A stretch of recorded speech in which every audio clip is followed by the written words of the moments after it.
In this video, I'm going to show you how to make it look like this mantel shelf grew out of the wall and install it with perfect crown molding reveals underneath. My name is Zach, and this is a ZD Rhodes Carpentry video.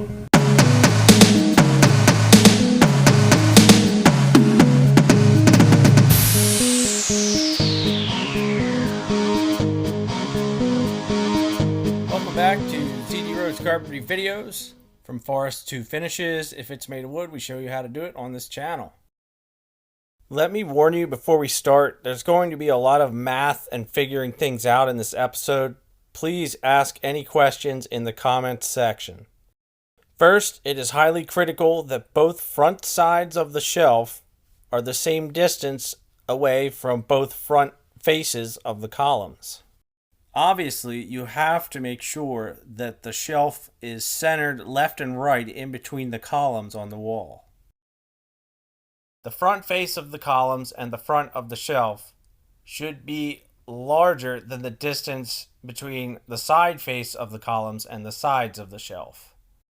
That way, we will have plenty of extra wood to cut out of the back in order to fit the shelf properly to the wall. Once you're sure you have your shelf resting in the right position, the next step is to get out your pencil scribe. A good carpenter always has a sharp pencil in their scribe. This is the math part that I was warning you about.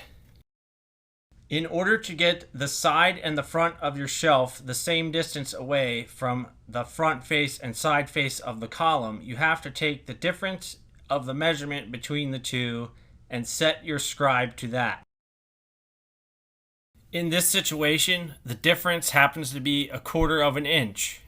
I find that the best way to set your scribe to 1/4 of an inch is to actually measure off the wall 1/4 of an inch and make a mark there, and then set your scribe to line up with your pencil mark. It just so happens that this gap is actually 1/4 of an inch off the wall. So I will forgo making the pencil mark and just line my scribe up with the gap. The footage of me making the actual mark is not altered.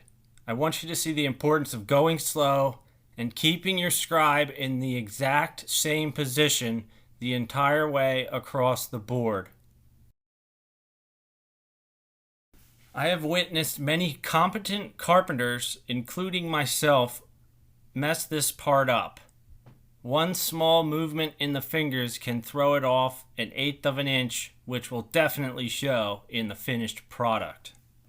You can also bring the mark down the sides of the piece too. We now have the wall line transferred to our wood, and all we need to do is remove the wood leading up to that line. The first step in cutting to that line is to get out your circular saw and set the blade depth a little lower than usual. A dust collection system can truly separate you from other contractors on interior work. However, sometimes a dust collection system can make tools awkward to handle. When I'm freehanding with my circular saw and there is a dust collection system hooked up, what I like to do is run the hose up my back, down my right shoulder, and throw my arm over the top of the hose, and this actually gives me a firmer grip on the saw. The object of freehanding a scribe joint with a circular saw is to get as close to the line as possible without going over it or touching it. You also want to angle the saw. This angle will make the next step much easier, and remember, the bottom part of the shelf will be hidden. The final step in doing a successful scribe joint is to take your orbital sander and remove the remaining wood that we were not able to get with the circular saw. I like to leave the pencil line when I do this. This way I can reference the whole board to see how well and how accurate I sanded to our line. Once you are done with this step, you will be able to check and see how well it fits on the wall. But before we can shoot it down with a nail gun, we have one more step. This is the moment of truth, and in this shot here, I have no idea what this board will look like against the wall. The camera's going to know before I do. I'm really hoping it turns out right.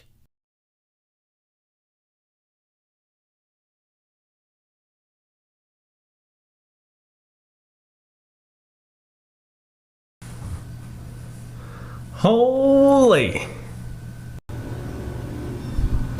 There you have it. Nothing worse than a gap that big. And that's actually mostly my pencil mark, so that's pretty good. Pretty good, that's what we want right there.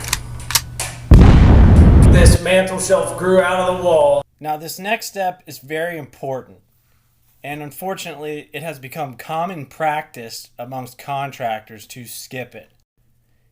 It needs to become common practice not to skip it. This should just be something that you naturally know you're supposed to do. But the wood needs to be sealed the whole way around before you install it. This can be achieved by one thick coat of primer the whole way around the board, going for total coverage. While it is not as big a deal because it is inside the home, this is how wood warps, cups, bows, and crowns in the first place, because moisture can get inside of it and make it do crazy things. A seal coat will keep moisture out. Once the primer has fully cured per the manufacturer's specifications, you can finally install the shelf. First, double check all your measurements and make sure it's in the right spot. And then you just nail it down with 2.5 inch 15 gauge finish nails. Hey, so what's next? Well, this is a part of an ongoing project. It's my entertainment center. Next week, we're going to put the crown molding on underneath. Don't forget to like, share, subscribe to my channel, comment down below, and hit the notification bell. And remember, from forest to finishes, if it's made of wood, we show you how to do it on this channel. Thank you. Have a great week. Bye.